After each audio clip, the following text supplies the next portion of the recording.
మరి ముఖ్యంగా యవనస్తులకు చెబుతున్నాను, ఎప్పుడు కూడా మీ వాట్సాప్ డీపీలో ఇంకొక ఈ లోక సంబంధమైనవి కనబడకూడదు ప్రియులారా. మీరు ఆత్మీయతను పాడు చేసుకుంటున్నారు. మీరు లోక సంబంధమైనవి మీ ఫోన్లో కూడా ఉండడానికి వీల్లేదు. మీ ఫోన్లో కానీ, మీ స్టేటస్లో కానీ, మీ ఫేస్బుక్లో కానీ, మీ వాట్సాప్లో కానీ, మీ ఇన్స్టాగ్రామ్లో కానీ ఎందులో కూడా ఉండడానికి వీల్లేదు. ఎందుకంటే పరిశుద్ధత అనే ట్యాగ్ దేవుడికి ఇవ్వాలని అనుకున్నాడు. ఆ ఆత్మీయతను పోగొట్టుకుంటే ఎలా? వాటిని నువ్వు లోకానికి కనపరిస్తే దేవుని ఏం కనపరుస్తావు? లోకంలో ఉన్నవన్నీ పెట్టుకొని స్టేటస్లుగా పెట్టుకుంటే వాళ్ళు దేవునికి నమస్కారం చేస్తారా చెప్పండి? మిమ్మల్ని బట్టి దేవుని స్తుతిస్తారా చెప్పండి? లేదు కదా ప్రియులారా. ఎందుకు ఇవన్నీ?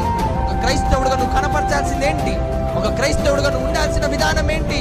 నీ చూపుల్లో క్రీస్తు కనపడాలి, నీ నడకలో క్రీస్తు కనపడాలి, నీ చేష్టలో క్రీస్తు కనపడాలి. నీ ఆత్మీయత, నీ భవిష్యత్తు, నీ భక్తి, నీ జీవితం ఏది చూసినా కూడా క్రీస్తు కనపడాలి ప్రియులారా.